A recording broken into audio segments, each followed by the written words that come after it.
ओम वंदे गौ मातरम। मित्रों, जब कभी कभी डॉक्टर कह देते हैं कि अब ईश्वर ही कुछ कर सकता, कोई चमत्कार ही नहीं बचा सकता है, या अब इनको घर ले जाइए, इनकी सेवा करिए, या कभी कभी क्या होता है इलाज करवाते करवाते आपके पास अब धन खत्म हो चुका, आप आगे इलाज नहीं करवा सकते हैं, तो ऐसी स्थिति में भी कभी कभी आपको अपने पेशेंट को अपने घर ले आना होता है। और कभी कभी किसी के पास पैसा ही नहीं कि इतना इलाज करवाएं। तो मित्रों, कभी जिन रोगों की दवाइयाँ नहीं है या आप दवाइयाँ नहीं करवा सकते हैं, या अंत समय आ गया, अब समय नहीं बचा, डॉक्टर ने कहा सेवा करो और इनको घर ले जाओ, ऐसी स्थिति में कभी कभी जब कोई इलाज संभव नहीं होता है ना मित्रों, तब हम आपको यहाँ इस वीडियो में कुछ रास्ते बताने की कोशिश करें। यदि आप इस वीडियो के निर्देशों को ध्यान से सुनते हैं, समझते हैं, तो जिन लोगों में जीने की चाह है, क्योंकि कुछ लोग जीना चाहते हैं, हो सकता है उन्होंने अपने जीवन में बहुत बड़ी बड़ी गलतियां कर ली हो, कोई बात नहीं, गलतियां हो गई। यदि आप संभलना चाहते हैं, अपने आप को सुधारना चाहते हैं, और यदि आपने अपने पास थोड़ी भी गुंजाइश कहीं रखी है कुछ बचाने की, तो मित्रों ये वीडियो आपके बहुत काम का है। क्योंकि भले आपको दवाइयाँ काम नहीं कर रही हैं, पर हमारा उद्देश्य है दवा मुक्त भारत, और दवा मुक्त भारत के उद्देश्य की पूर्ति के लिए हम हर समस्या पर वीडियो बनाते हैं। तो मित्रों, ये जो आज हम आपको वीडियो देने जा रहे हैं, ऐसे रोगों पर है जिनका कोई समाधान आप डॉक्टर के पास बचा नहीं है। अब आप क्या करें? डॉक्टर ने आपको हताश और निराश कर दिया, अब आप क्या करें? मित्रों, इसके लिए आप इस वीडियो के निर्देशों को ध्यान से सुनिएगा। यदि आप ये सोचें कि कोई 5-10 मिनट का वीडियो हमें मिल जाए जिससे हम पूरी तरह से ठीक हो जाएंगे, ऐसा आपके लिए संभव नहीं है। आपको बहुत कुछ समझना होगा, क्योंकि आप जो गलती हो जाती है ना मित्रों, मनुष्य क्या करता है, मनुष्य अपनी मनमानी से, मनुष्य अपना खान पान रहन सहन इस हद तक बिगाड़ता है कि उसको लगता है हम कुछ भी करेंगे हम फिर भी ठीक रहेंगे, और वो अपने हिसाब से संपूर्ण दुनिया को चलाना चाहता है। लेकिन जब हम देखते हैं ना, मनुष्य अपने हिसाब से मात्र अपने आप को भी नहीं चला पाता है। आप अपने आप में विचार करिए, जैसे आप चाहते क्या वैसे आप अपने जीवन को भी चला पाए, यदि नहीं तो बाकी तो छोड़ दीजिए। और आपका भी जीवन वैसे नहीं चल रहा है, इसलिए तो आपके शरीर में इतने सारे रोग आ गए हैं। आपने चाहा नहीं था पर ये रोग आ गए हैं। अब इन रोगों की शुरुआत कहाँ से? क्योंकि ये आप उस विषय को समझेंगे ना तो आपको समझ में आ जाएगा, और क्रमशः आप समझते जाएंगे। तो अपनी गलतियां समझ के यदि आप उसको रियलाइज करके, उसके लिए आपको अफसोस नहीं करना है, आपको दुखी नहीं होना है, पर हाँ इतना जरूर करना है कि जब आप ठीक हो जाएं तो वापस उन गलतियों में वापस जाके ना फंस जाएं। क्योंकि हमारा उद्देश्य है, जैसे कि कहा, दवा मुक्त भारत, तो नशा मुक्त भारत, सब कुछ इसमें शामिल हो जाता है। तो आप जो गलतियां करे थे उनसे आपको बाहर निकलना है, प्लस अपने आप को वहां ले जाना है जहां आप अपने आप के लिए, अपने परिवार के लिए, अपने समाज के लिए और अपने राष्ट्र के लिए उपयोगी हो सकें। और जब आप उपयोगी होंगी तभी तो आपका जीवन सार्थक होगा। तो मित्रों, जो लोग जीना चाहते हैं, भले स्थिति कोई भी बन गई है, पर आपको डॉक्टर ने जवाब दे दिया, कोई समाधान नहीं है, फिर भी आप इस वीडियो के निर्देशों को ध्यान से सुनिए। और यदि आप जीने की चाह पैदा कर सकते हैं, और है, क्योंकि हम जब तक सांस है तब तक आस मानते हैं, और जब अंतिम सांस निकल गई तभी कुछ होता है। आपको डॉक्टर ने भले कह दिया महीने भर का समय, 15 दिन का समय, कोई मैटर नहीं करता। बस मैटर ये करता है कि आपके अंदर की चाह कितनी मजबूत है, आप जीना कितना मजबूती से चाहते हैं, और आप अपने आप को सही कितना मजबूती से करना चाहते हैं। सही गलत का फैसला कोई नहीं कर सकता मित्रों। बस इतना समझ लीजिए कि जो आपको खुद को लगता है कि गलत है वो आप मत करिए, बस इतना ही सही गलत में समझ लीजिए। आप ये मत सोचिए कि सामने वाला ऐसा व्यवहार करता है इसलिए हम ऐसा व्यवहार करते हैं, क्योंकि आपकी जो सोच विचार है, आपका जो खान पान है, रहन सहन है, उन सब ने यहां तक पहुंचाने की यात्रा आपकी पूरी करवाई है।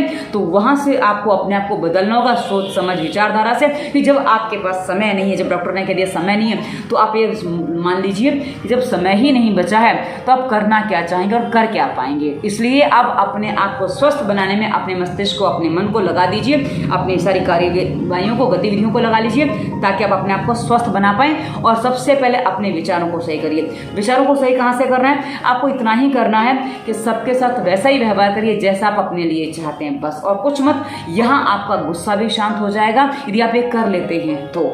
और उसके बाद मित्रों, दूसरा काम आपको करना है कि आपको सबसे पहले नाक में तेल डालने की शुरुआत करनी है। जी हाँ, नाक में तेल डालना क्यों है? आप नोटिस करिए, आप जरा सा चलते हैं, आप जरा सा कदम तेज बढ़ाते हैं, तो वहां आपका मुंह से सांस लेने के लिए चालू हो जाता है। अब मुंह से सांस लेने के कितने नुकसान हैं, हमने इसी वीडियो के डिस्क्रिप्शन में रोग का कारण प्लेलिस्ट में बता रखा है। आप देखिए, सुनिए, समझ में आ जाएगा कि मुंह से सांस लेने से क्या नुकसान होते हैं। उसके बाद मित्रों, आप यदि नाक में तेल डालना या घी डालना शुरू करते हैं, अब आपको डालना क्या वो भी पहले स्पष्ट कर दूं, मिल जाए तो देसी गाय का देसी घी आप नाक में डालिए। वो सबसे बेस्ट इलाज होता है किसी भी समस्या के समाधान के लिए।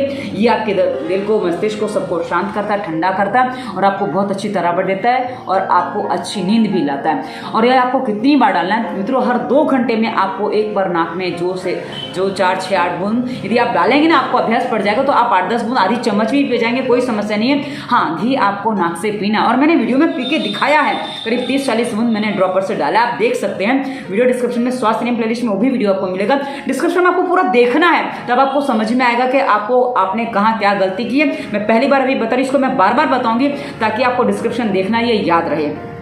अब आगे बढ़ते हैं मित्रों। नाक में सबसे पहले आपको यदि मिल जाए तो देशी गाय का घी डालिए, नहीं मिल रहा है तो फिर बादाम रोगन, शीरीन या बादाम रोगन के नाम से आपको बाजार में तेल मिल जाएगा। यह है बादाम रोगन का तेल, बादाम का तेल। और मित्रों आप पतंजलि का ले लीजिए, डाबर का लीजिए, दोनों ब्रांड का आपको मिल जाएगा, क्योंकि बाकी ब्रांड मैंने जो इस्तेमाल किए उनमें मुझे थोड़ा अच्छा नहीं लगा है। तो आप नाम ज़्यादा प्रश्न ना पूछें, ये दो मैं ब्रांड आपको बता रही हूँ, इनका आप ले लीजिए, आपके लिए बेस्ट है, इसका प्रयोग करिए। और यदि आपके पास स्थिति नहीं है और आप बोलते हैं कि हम बादाम रोगन नहीं ला सकते, तो आप आपके आसपास कहीं खादी ग्राम उद्योग की दुकान हो या घानी हो, वहां से नाक में डालने के लिए कोई भी शुद्ध तेल ले आइए। वो रिफाइंड तेल नहीं होना चाहिए, रिफाइंड तेल आपको नाक में नहीं डालना है, शुद्ध तेल आप ले आइए। आप कौन सा तेल डाल सकते हैं उसको और स्पष्ट कर दूं, यदि आप दक्षिण भारत में रहते हैं, ध्यान से समझिएगा, वहां नारियल होता है तो वहां आप नारियल का तेल डालेंगे, आपको अच्छा काम करेगा। आप वहीं गुजरात और महाराष्ट्र जैसे इलाकों में रहते हैं, यहाँ लोग मूंगफली का तेल खाते हैं, मोस्टली मैंने मूंगफली का तेल खाते देखा है, तो आप मूंगफली का तेल डालेंगे, वो भी आपको काम करेगा। और यही आप यदि उत्तर भारत में रहते हैं, वहां हमने देखा है लोग सरसों का तेल खाते हैं, यानी कि उत्तर भारत में जहां भी आपके यहाँ जो तेल खाया जाता है, जो तिलहन आपके यहाँ उगता है, वो आप डाल सकते हैं, या तिल का तेल भी आप नाक में डाल सकते हैं। अब जमने वाली चीज आपको गुनगुना करके डालनी है, और जो नहीं जमता वो आप ऐसे भी डाल सकते हैं, कोई समस्या नहीं है। हाँ, ये आपकी गर्मी नहीं बढ़ाएगा, आप बिल्कुल ये प्रश्न ना करें कि ये मूंगफली का तेल, बादाम का तेल गर्म होता है, कहीं गर्मी तो नहीं बढ़ा देगा, बिल्कुल नहीं बढ़ाएगा। हाँ, ये आपकी नाक से सांस चलेगा ना, आपको लुब्रिकेंट दे देगा, अंदर से पूरा शांत कर देगा, तो आपका मस्तिष्क को शांत हो जाएगा, जिससे आपको ठंडक मिल जाएगी। बस डालना कैसे, उसकी प्रक्रिया ठीक से समझ लेना, यदि खींच लिया तो उसके नुकसान भी हो जाते हैं, इसलिए डिस्क्रिप्शन के वीडियो पहले देखेगा, उसके बाद काम करिएगा।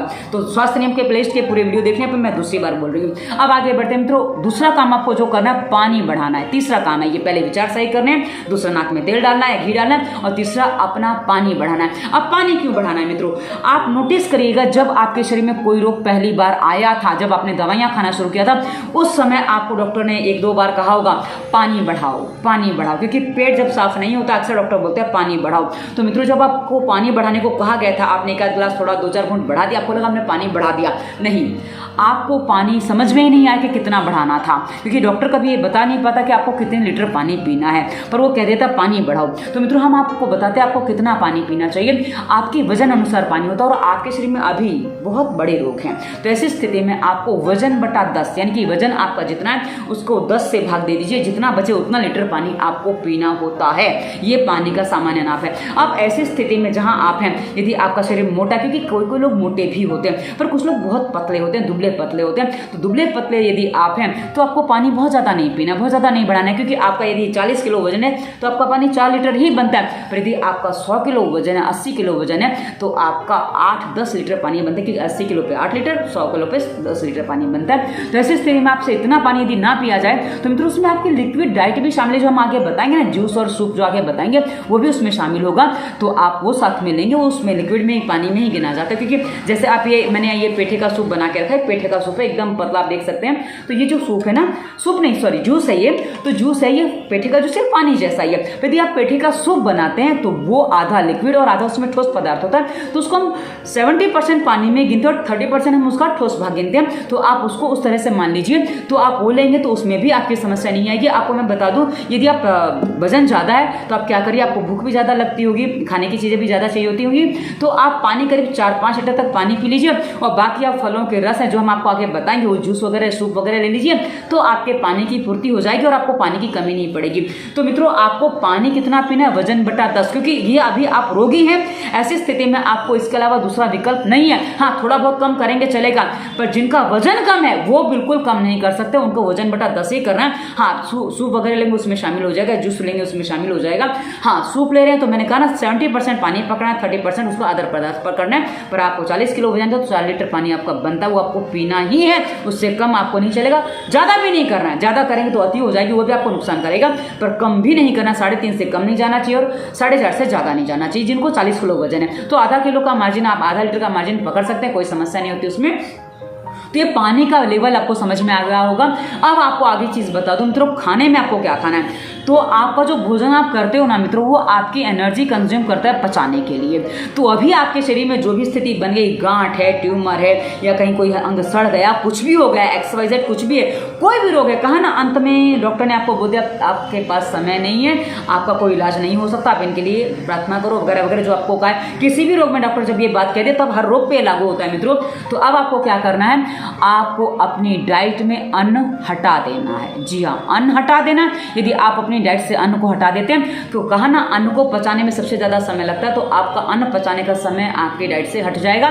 तो अब आपको जो खाना पीना हो, क्या खाना पीना है कि आपको लिक्विड डाइट लेनी है। लिक्विड डाइट में आप क्या लेंगे, आप जो भी खाएंगे पिएंगे, आपको कोई भी सब्जी खानी है, कोई भी सब्जी, अब आप वो सारी चीज़ें नहीं खाएंगे जो आप पहले खा पी रहे थे, क्योंकि वो आपको रोग दे गई हैं, ये आप समझ चुके हैं, तो वो आपको नुकसान करता है, वो कभी मत करना। या रोग के कारण प्लेलिस्ट में वो वीडियो दिए हैं, आप डिस्क्रिप्शन में देखेंगे। मैं दूसरी बार रोग के कारण प्लेलिस्ट बता रही हूँ, आप देखेंगे तो समझ में आ जाएगा, उसमें आपको सारी चीज़ें अवॉइड कर देनी है। और जो खाना है वो स्वास्थ्य नियम में बताया, तीसरी बार स्वास्थ्य नियम का वर्णन करिए ताकि आप समझ सकें कि कितनी महत्वपूर्ण है प्लेलिस्ट हमारी। तो उसमें आपको समझना होगा कि आपको क्या क्या चीज़ें नुकसान कर गई हैं। तो मित्रों, अब आपको जो सब्जी है आप जिसको उबाल लीजिए, किसी भी सब्जी को आप उबाल लीजिए जो सब्जी है, नॉनवेज इसमें शामिल नहीं है, क्योंकि कुछ लोग सब्जी के रूप में नॉनवेज भी खाते तो इसमें शामिल नहीं है, अंडा वगैरह से कुछ भी इसमें शामिल नहीं है। आपको संपूर्ण शाकाहारी भोजन लेना है और वो भी सात्विक भोजन लेना है। अब सात्विक भोजन में अक्सर लोग कहते हैं लहसुन प्याज और ये सब शामिल नहीं होता। मित्रों, लहसुन प्याज औषधि के रूप में भी काम करता है, पर आपने अभी तक जो उसका सेवन किया ना वो विकृत रूप से किया है, इसलिए वो आपके शरीर में विकृति देगा। अब आप जो क्या करेंगे, आप लहसुन प्याज का जो आप सेवन करेंगे ना, आप कैसे करेंगे मैं आपको वो तरीका बता देती हूँ। क्योंकि प्याज ठंडी होती है और ऐसी स्थिति में जहाँ पहुँच गए हैं, आपने बहुत सारी दवाइयाँ खाई हैं, उसकी गर्मी या आपको शरीर में जो स्थिति बन गई, पेट साफ नहीं होने से जो भी कारण से बन गई है, आपके शरीर में गर्मी बहुत ज़्यादा बन गई है, तो ऐसी स्थिति में आपके लिए ये जो है अदरक है, लहसुन है, अदरक और लहसुन ये पाचक का काम करेंगे, पचाने का काम करेंगे। और प्याज थोड़ी ठंडी होती है तो आपके शरीर में ठंडक का काम करेगी। तो आपको क्या करना है, आप जो भी सब्जी उबालें, आप कोई भी सब्जी उबाल लीजिए, उसको आप पीस लीजिए। उबालने के साथ ही आपको लहसुन प्याज अदरक भी डाल देना है, उबालने के साथ डालना, ऊपर से नहीं डालना, ये आपको ध्यान रखना है। हाँ, कड़ी पत्ता, हरा धनिया, पुदीना ये सब आप ऊपर से डाल सकते हैं। और आपको मसाले नहीं प्रयोग करने हैं। आपको मसालों में मैं आपको बता दूं क्या क्या लेना है। आप जीरा ले सकते हैं, आप सौंफ ले सकते हैं और आप धनिया ले सकते हैं। मेन 3 चीज़ें आप ले लीजिए, ये आपको शरीर को ठंडक भी देंगे और आपको पोषण भी देंगी। इनको आप ऐसे यूज़ नहीं करेंगे, आप इनको पीस के यूज़ करेंगे। आप इसको पीस लीजिए, उसके बाद इसको किसी भी चीज़ में बुरक के आप खाएंगे। हाँ, हल्की सी काली मिर्च भी आप ले सकते हैं, लाल मिर्च बिल्कुल नहीं, और हरी मिर्च अभी आपके लिए सही नहीं है, तो अभी हम आपको हरी मिर्च नहीं बताएंगे। काली मिर्च वो भी 1 से 2 दाना, उससे ज़्यादा नहीं। अदरक और जो लहसुन है ये आपकी सब्जी आपके सूप को तीखा कर देगा, जितना आपको ज़रूरत है उससे ज़्यादा तीखा आपके लिए अच्छा नहीं है। अदरक का एक बार में आप इतना सा टुकड़ा ले सकते हैं, ज़्यादा नहीं, आपको आधे इंच का टुकड़ा लेना है। और 2 कलियाँ देख लीजिए, साइज ज़्यादा बड़ा ना हो, 2 कलियाँ आप लहसुन के ले लीजिए। ये आप पेस्ट बना के भी रख सकते हैं। वीडियो डिस्क्रिप्शन में एक सरल उपचार करके, घरेलू उपचार करके हमने प्लेलिस्ट दिया, उसमें हमने आप इस पेस्ट को घर में कैसे बने उसकी विधि बताइए। तो आप कैसे बनाएंगे ना वो भी अच्छा काम करेगा। और आप उसमें रिफाइंड तेल मत मिलाइएगा, फिल्टर तेल मिलाइएगा, हमने फिल्टर तेल ही मिलाया, तो आप उसको भी देख लीजिए। पेस्ट बना के आप रख सकते हैं, उसमें आधी चम्मच जितना पेस्ट आप एक बार में डाल दीजिए। अब आप उसको उबालते समय नहीं डालेंगे तो चलेगा, आप उसको उबलने के बाद भी डाल के जब पीसेंगे तब डाल दीजिए, मिल जाएगा, उसमें भी मिल जाएगा, तो कोई समस्या नहीं है। हाँ, यदि आपको खड़ा डालना है तो साथ में डाल दीजिए, उबाल लीजिए, उसके बाद उसको पीस लीजिए, आपका जूस तैयार हो जाएगा, आपका सूप तैयार हो जाएगा। छानेंगे तो जूस बन जाएगा। मित्रों, ये जूस बन गया, मैंने छान लिया तो जूस बन गया। अब यदि मैंने इसको उबाल के पीस दिया होता तो ये उसका सूप बन जाता, पर मैंने बिना उबाले इसका जूस निकाला। अब ये जूस पेठे का जूस है। पेठा कैसा था मैं आपको दिखा दूं, ये देखिए ये पेठा है। अब इसमें मैं आपको दिखा दूं, सफ़ेद सफ़ेद जैसा जो दिख रहा है ना, ये आपको ठीक से धो के साफ करना होता है। यदि आप इसको साफ कर देंगे ना, क्योंकि सफ़ेद सफ़ेद है, बाजार में खेतों में जो केमिकल वगैरह डाल देते तो उसका असर होता है, तो आप इसको गर्म पानी से धो के साफ करिए। आखा पौड़ा, एक इसको बोलते हैं कुम्हड़ा बोलते हैं या मीठा सफ़ेद पेठा बोलते हैं। आप इसका जूस सुबह शाम ले सकते हैं, पर ध्यान रहिए जिनका वजन ऑलरेडी कम है उनको ये जूस ज़्यादा मात्रा में नहीं लेना, वो एक ही बार लेंगे चलेगा।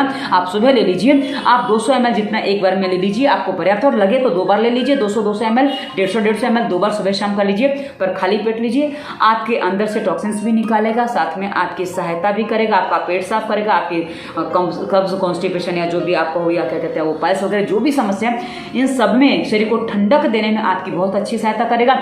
लेकिन यदि आपका शरीर ऑलरेडी ठंडा है तो इसका सेवन आप ना करें। यदि शरीर गर्म रहता है तो आप इसका सेवन कर सकते हैं, और ठंडा है तो आप इसका सेवन ना करिए, आपके लिए अच्छा नहीं है, क्योंकि इस ठंडक में ये आपको नुकसान कर जाएगा, क्योंकि खुद ऑलरेडी ठंडा है। अब आपको क्या करना है मित्रों, हमारे देशी इलाज में 3 से 4 चीज़ें ऐसी हैं जो बहुत अच्छा देशी इलाज करती हैं। अब आपको बता दूँ ये क्या है, नीम गिलोय तुलसी। जी हाँ, नीम गिलोय तुलसी हमने आपको शुरुआत में बताया। दूसरा का जो हमने आपको समाधान बताया था, नाक में घी या तेल डालना, हर 2 घंटे पे आपको डालना है। वैसे ही मित्रों आपको पानी भी बढ़ाना है, मैंने आपको बोला ना पानी कितना पीना है, तो वो पानी आप बढ़ा लेंगे। उसके बाद आपको नीम गिलोय और साथ में हल्दी, ये तीनों मित्रों एंटीबायोटिक होते हैं, बहुत अच्छे एंटीबायोटिक हैं, और ये हमारे नेचुरल एंटीबायोटिक हैं। और ये क्या कहते हैं, हल्दी में तो हमने पाया है कि उसमें स्टेरॉइड भी होता है, पर वो नेचुरल स्टेरॉइड होता है जो आपको नुकसान नहीं करता है। तो हल्दी की गांठें आप घर में पिसवा लीजिए, क्योंकि हल्दी विश्वास पात्र होनी चाहिए, बाजार से आप लाएं उसमें कलर मिला होता है, आप इसका का विशेष ध्यान रखें।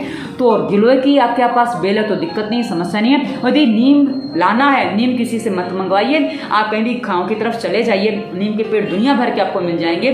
तो आप 2-3 दिन का नीम इकट्ठा तोड़ लाइए। कोई आपके घर में बड़े हैं जो आपकी केयर करते हैं, जिनको आपकी बड़ी है, जो आपकी परवाह करते हैं, जिनके लिए आप जीना चाहते हैं, उनसे कहिए वो आपके लिए काम करेंगे, और वो खुद करेंगे, वीडियो देख लेंगे तो, और आपको ला के देंगे। आपको क्या करना है, मुट्ठी भर आपको लेनी है क्या, नीम की पत्तियाँ, ऐसे मुट्ठी भर ले लीजिए।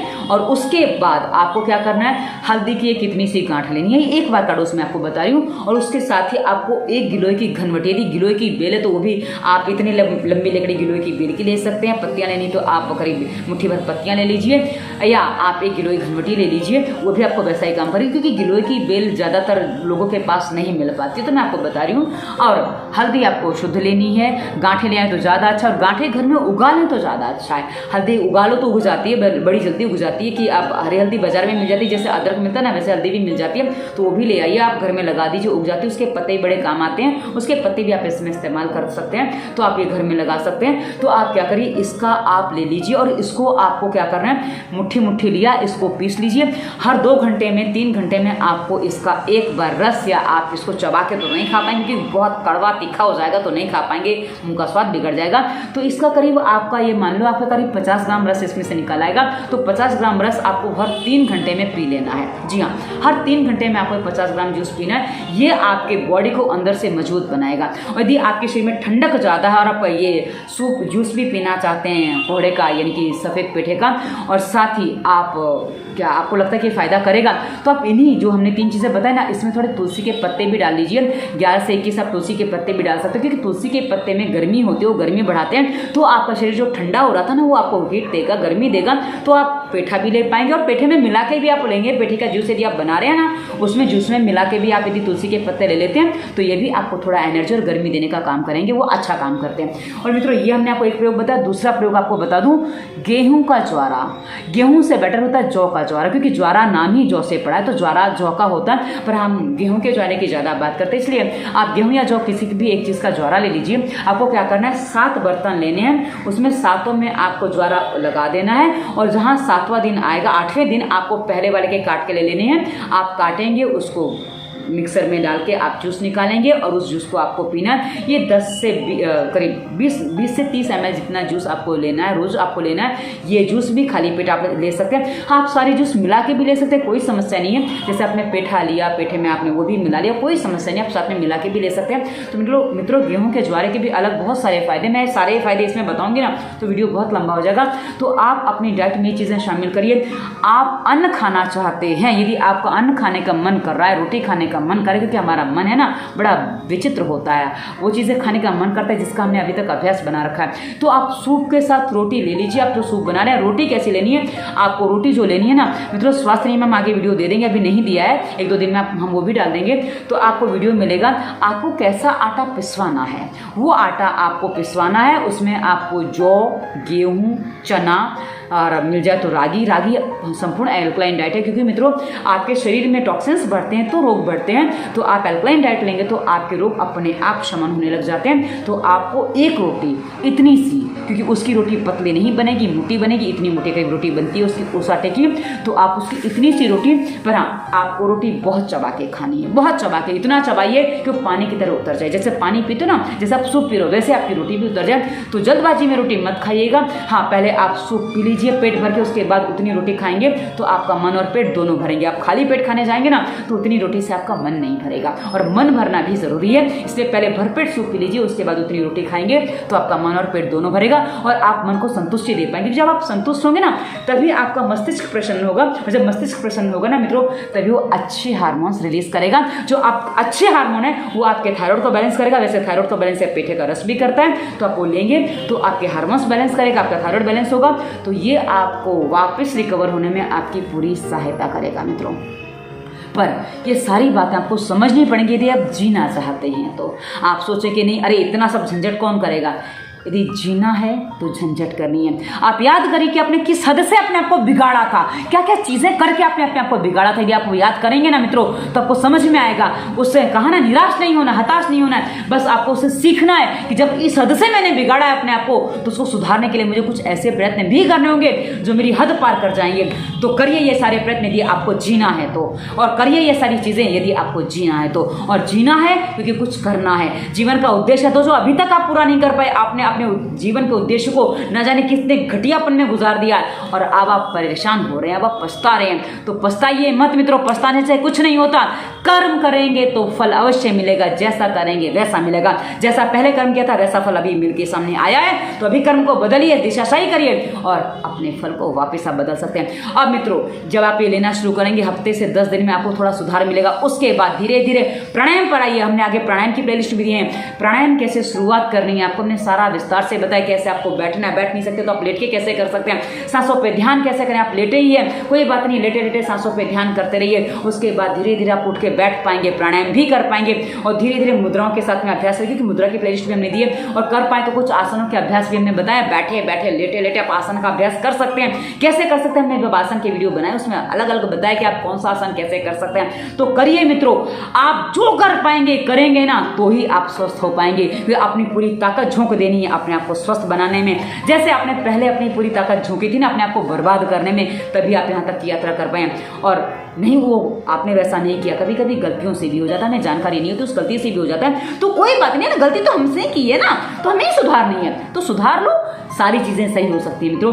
बस आपकी हिम्मत चाहिए, प्रकृति के पास जाने का आपका साहस चाहिए। यदि आप प्रकृति के पास जाते हैं मित्रों, प्रकृति वो हमारी माता है। जब भी बच्चा उसकी गोद में आता है उसको समेट के अपने आंचल में भर लेती है और उसको स्वस्थ बनाने में हमारी पूरी सहायता करती है। तो आप अपनी प्रकृति माता की सहायता लेके अपने आप को वापस स्वस्थ बना सकते हैं। ये आपके ऊपर निर्भर करता है कितना कर पाते हैं। आप ये प्रश्न मत करिएगा कितनी देर करना है, या आप जितना करेंगे उतना आपके हित में है, क्योंकि आप किसी पर उपकार नहीं कर रहे हैं, आप अपने ऊपर उपकार करिए, अपने आप को स्वस्थ बनाने के लिए लग जाइए। और कहा ना, जिन चीजों से आप बिगड़े थे उन सब चीजों को आपको सही कर रहे हैं। आप हमने अपने निर्देश आपको दिए हैं, डिस्क्रिप्शन एक बार पूरा चेक करिए। आगे आपको इंस्टाग्राम फेसबुक का लिंक मिलेगा जहां बहुत सारे मोटिवेशनल थॉट्स देते हैं जो आपको जीवन जीने में आपकी सहायता कर सकते हैं। और साथ ही हमने अपना नंबर भी दिया, पर नंबर हम कंसल्टेंसी के लिए देते हैं, क्योंकि निर्देश हमने सारी वीडियोज़ में दे रखे हैं। आप निर्देशित वीडियो देखेंगे, पालन करेंगे तो आपको पूरा समाधान मिलेगा। और इतनी सारी बातें आपको फ़ोन पर नहीं बता सकते, फ़ोन पर जानना ही है, फिर आपको कंसल्टेंसी करनी पड़ती है, तो उसके लिए फीस होती है।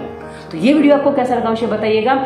आपका समय हमने यूज़ किया या बर्बाद किया, क्योंकि कई बार समय बर्बाद होता है लोग कहते हैं, पर हम आशा करते हैं कि आपका समय बर्बाद नहीं हुआ होगा, क्योंकि आपको एक मार्गदर्शन देने की कोशिश कर रहे हैं दवा मुक्त भारत को आगे बढ़ाने के लिए। धन्यवाद। वंदे मातरम।